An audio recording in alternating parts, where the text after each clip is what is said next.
دوستو، عثمانی روایات کے مطابق ارطغرل سلطنت عثمانیہ کے بانی عثمان اول کے والد تھے۔ اس کے علاوہ ان کے بارے میں حقائق پر مبنی معلومات نہ ہونے کے برابر ہیں۔ کئی صدیوں تک دنیا کے ایک بہت بڑے حصے پر حکمرانی کرنے والے اس خاندان اور سلطنت عثمانیہ کا آغاز تاریخ کے دھندلکوں میں گم ہو چکا ہے۔ تاریخ کی کتابوں میں عثمانی روایات کے علاوہ اس دور کی دو ٹھوس نشانیاں، ایک سکہ اور بازنطینی سلطنت کے مورخ کی ایک تحریر اور عثمان کے خواب کا ذکر ملتا ہے۔ جو بات طے ہے وہ یہ کہ عثمان کا تعلق آج کے ترکی میں اناطولیہ کے علاقے میں آباد ترک خانہ بدوش قبیلے سے تھا، اور اس کی حکومت اناطولیہ کی چھوٹی چھوٹی حکومتوں میں سے ایک تھی جن کی طاقت میں زیادہ فرق نہیں تھا۔ ویڈیو میں مزید آگے بڑھنے سے قبل جن دوستوں نے ہسٹری وائز کو سبسکرائب نہیں کیا ان سے گزارش ہے کہ ہسٹری وائز کو سبسکرائب کریں اور اس ویڈیو کو لائک کریں۔ دوستو، سوال یہ پیدا ہوتا ہے کہ آخر عثمان یا پھر ان کے والد نے ایسا کیا کیا کہ صرف اسی خاندان کا راج قبیلے سے چھوٹی ریاست اور پھر اناطولیہ کی بڑی سلطنت بننے سے 3 براعظموں میں پھیلا اور پھر خلافت میں تبدیل ہوا۔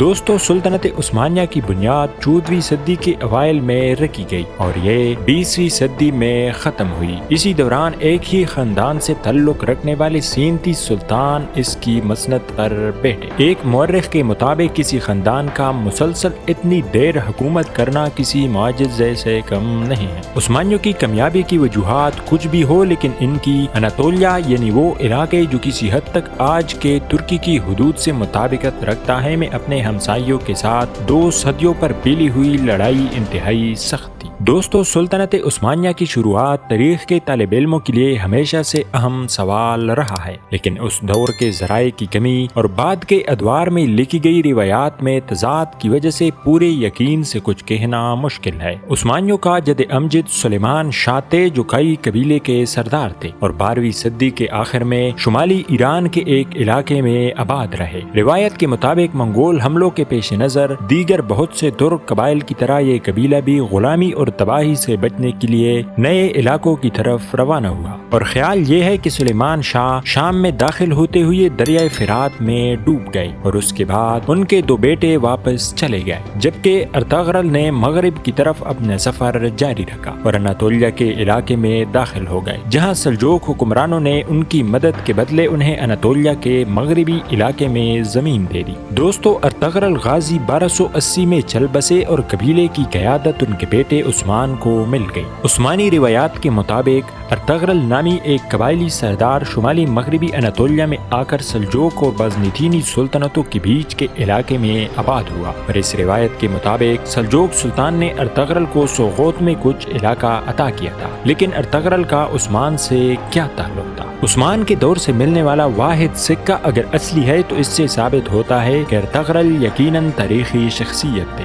اس سکے پر عثمان اور اس کے والد یعنی ارطغرل کا نام درج ہے۔ عثمان کا اپنے نام پر سکہ جاری کرنا ثابت کرتا ہے کہ وہ اس وقت صرف ایک قبائلی سردار نہیں تھے، بلکہ اناطولیہ میں اپنے آپ کو سلجوق منگول سلطنت کے سائز سے باہر ایک خود مختار امیر سمجھنا شروع ہو چکے تھے۔ دوستو، تاریخ میں عثمانیوں کا پہلی بار ذکر سن 1300 کے قریب ملتا ہے۔ اس وقت کے ایک بازنطینی مورخ نے لکھا ہے کہ سن 1301 میں بازنطینی فوج کا سامنا عثمان نامی ایک شخص کی فوج سے ہوا۔ جنگ بافیوس کہلانے والی یہ لڑائی قسطنطنیہ یعنی موجودہ استنبول کے قریب لڑی گئی تھی، اور اس میں بازنطینی فوج کو بری طرح شکست ہوئی، لیکن عثمانیوں کا بازنطینی سلطنت کی برابری کرنے میں ابھی بہت وقت تھا، اور جب ایسا ہوا تو اس کے ساتھ ہی ایک خاندان کا اچانک گمنامی سے نکل کر اتنا آگے آنے کے بارے میں کئی کہانیوں نے بھی جنم لیا۔ دوستو، سلطنت عثمانیہ کے آغاز کے بارے میں سب سے زیادہ سنی جانے والی روایت کے مطابق عثمان نے اپنی ابتدائی کامیابیوں کے بعد ایک خواب دیکھا تھا۔ اس خواب میں انہوں نے دیکھا کہ ایک درویش شیخ ادیبالی کے سینے سے چاند نمودار ہوتا ہے اور اس کے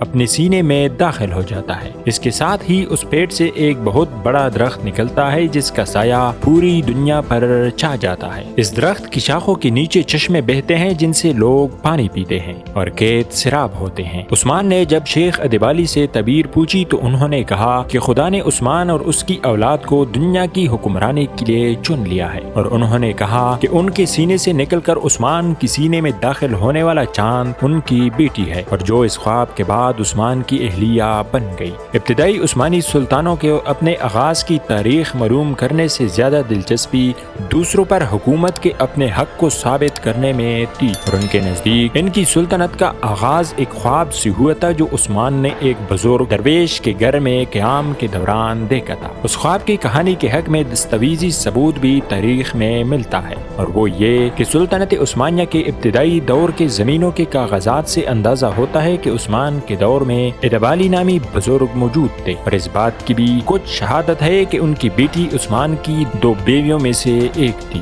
دوستو، ارطغرل کا اناطولیہ 13ویں صدی کا اناطولیہ تھا۔ جس اناطولیہ میں یہ ترک قبائل پہنچے تھے وہاں بہت عرصہ سے کئی نسلوں اور مذاہب کے لوگ آباد تھے، جن میں یہودی، ارمینیائی، کرد، یونانی اور عرب شامل تھے۔ اس علاقے کے مغرب میں ماضی کے مقابلے میں بہت کمزور بازنطینی سلطنت تھی، جس کا اختیار اچھے دنوں میں اناطولیہ سے ہوتا ہوا شام تک تھا، اور مشرق میں سلجوق جو اپنے آپ کو رومی سلجوق کہتے تھے۔ 13ویں صدی کے وسط میں منگولوں کے ہاتھوں شکست نے سلجوقوں کو کمزور کر دیا، اور وہ منگولوں کو نذرانے دینے پر مجبور ہو گئے تھے۔ ماضی کی 2 طاقتوں حکومتوں کا اختیار ان کی سرحدوں کے درمیان واقع غیر یقینی صورتحال کے اس علاقے میں نہ ہونے کے برابر تھا۔ مہمجوئی کرنے والوں کے علاوہ یہاں وہ لوگ بھی تھے جن کے پاس جانے کے لیے کوئی اور جگہ نہیں تھی۔ دوستو، سغوت کے علاقے جس کے بارے میں کہا جاتا ہے کہ یہ ارطغرل کو سلجوق سلطان سے ملا تھا، ارطغرل کے نام کی ایک چھوٹی سی مسجد اور ایک مزار ہے، جس کے بارے میں یہ کہا جاتا ہے کہ وہ ارطغرل کے بیٹے نے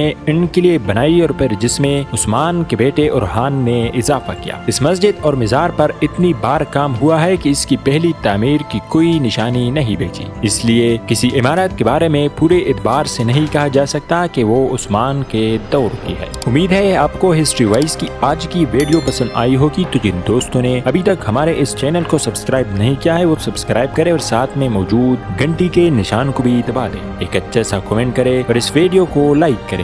ملتے ہیں اگلی ویڈیو میں، تب تک کے لیے اللہ نگہبان۔